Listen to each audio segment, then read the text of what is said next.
In this lecture, we are going to cover the Fourth Dynasty in ancient Egypt. The Fourth Dynasty lasted from approximately 2613 to 2494 BC. It was a time of peace and tremendous prosperity. Trade also flourished with other kingdoms. The Fourth Dynasty was the zenith of the pyramid building age. Also, dynasties 3, 4, 5, and 6 are combined under the group title of the Old Kingdom, which is often described as the Age of the Pyramids. The ability to build these massive pyramids was reflective of a strong central government and a vibrant economy, along with further consolidation of the kingdom. Similar to the Third Dynasty, the capital during this time period was located in Memphis, and of course the royal family resided there. The founder of the Fourth Dynasty was the pharaoh Sneferu. He was one of the busier pharaohs, constructing at least 3 pyramids that survive to this day. He also introduced major innovations in the design and construction of pyramids, which had a huge influence on later architecture. Sneferu's plans were highly ambitious. In order to achieve his goals, the pharaoh needed to greatly increase the size of his labor force. Therefore, Sneferu conducted raids into Nubia and Libya, capturing thousands of prisoners who were then converted into a sizable working force. The 3 most significant structures he built were the Bent Pyramid, the Medium Pyramid, and the Red Pyramid. These structures set the stage for the most famous of all pyramids, the Great Pyramid of Giza. Now, the Red Pyramid, also called the North Pyramid, is the largest and most important of the 3 pyramids Sneferu constructed. Named for the rusty reddish hue of its red limestone, it is also the 3rd largest Egyptian pyramid. It is also believed to be Egypt's first successful attempt at constructing a smooth-sided pyramid. The Red Pyramid was not always red. The outer layer consisted of white limestone, but today only a few of these stones remain at the base of the pyramid. During the Middle Ages, much of the white limestone was removed for buildings in Cairo. This revealed a layer of red limestone lying beneath. The redness is a result of iron oxide present in the stone. An ancient Egyptian papyrus relates an interesting story about Sneferu. The pharaoh is bored and decides to sail around his palace lake. A member in his contingent mistakenly drops a charm into the water. So one of his priests performs a miracle that moves aside the water in the lake to allow the retrieval of the amulet. It is believed Sneferu was buried inside the Red Pyramid. His wife was buried in a nearby tomb. Khufu was the 2nd pharaoh of the Fourth Dynasty and succeeded Sneferu. He is generally accepted as having commissioned the Great Pyramid of Giza, one of the 7 wonders of the ancient world. Unlike other pharaohs in the Fourth Dynasty, Khufu seems to have directed all of his resources and energy into a single pyramid. This allowed him to construct the largest pyramid in Egyptian history. Khufu's Great Pyramid at Giza is seen as the pinnacle of the Old Kingdom's majesty and splendor. And so without a doubt, this is Khufu's crowning achievement. The pyramid remained the tallest man-made structure in the world for 3,800 years, until it was surpassed by the Lincoln Cathedral in 1300 AD. By the way, the only preserved portrait of the king is a 3-inch high ivory figurine, which you can see here.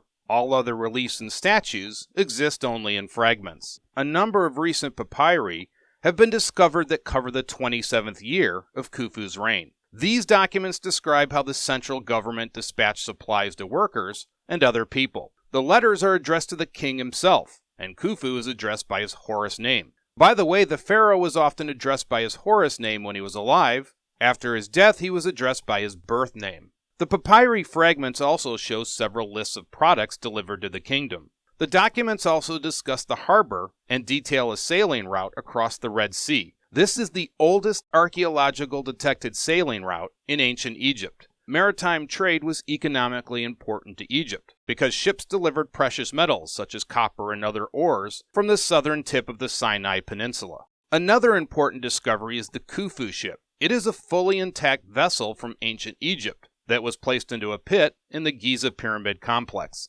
Like other buried ancient Egyptian ships, it was apparently part of the extensive grave goods intended for use in the pharaoh's busy afterlife. The vessel also might have been expected to carry the pharaoh across the heavens. Khufu's ship is 143 feet long and 20 feet wide. It is believed to be the world's oldest intact ship, and actually could sail today if it was placed into water. Djedefre was the 3rd pharaoh of the Fourth Dynasty during the Old Kingdom. Djedefre was the son and immediate successor of Khufu. He was the king who introduced the royal title Son of Ra. Ra, of course, is the ancient Egyptian god of the sun, who became more and more significant as the centuries rolled by. Little is left of the pyramid Djedefre constructed.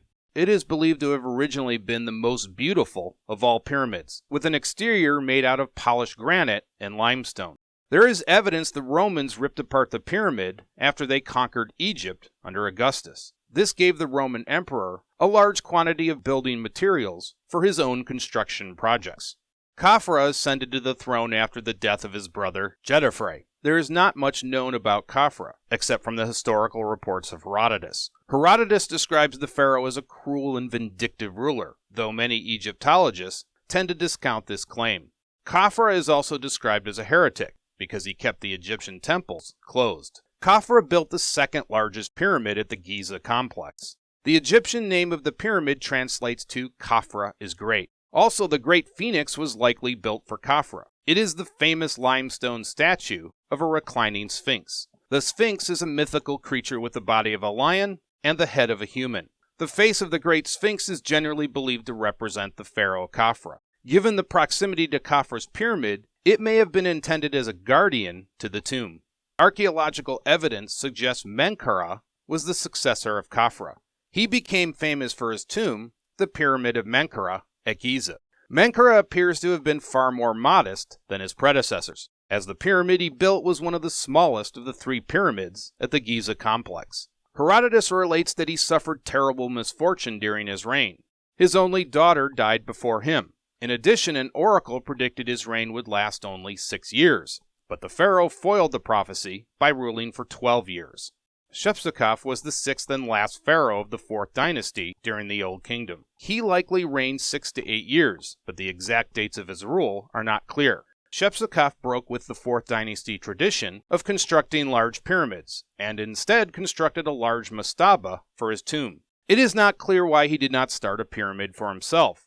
There have been several theories put forward, but the most likely explanation for the smaller tomb is that Shepseskaf was already burdened with the task of completing his father's pyramid at Giza while simultaneously building his own tomb at another location outside of Giza. Not to mention the fact that Egypt was less prosperous than earlier times in the Fourth Dynasty. So to tie all of this together, let's take a look at this photograph of the Giza Complex. We can see here Khufu's pyramid, which is of course the largest pyramid ever constructed by the ancient Egyptians. The second largest is the Pyramid of Khafra.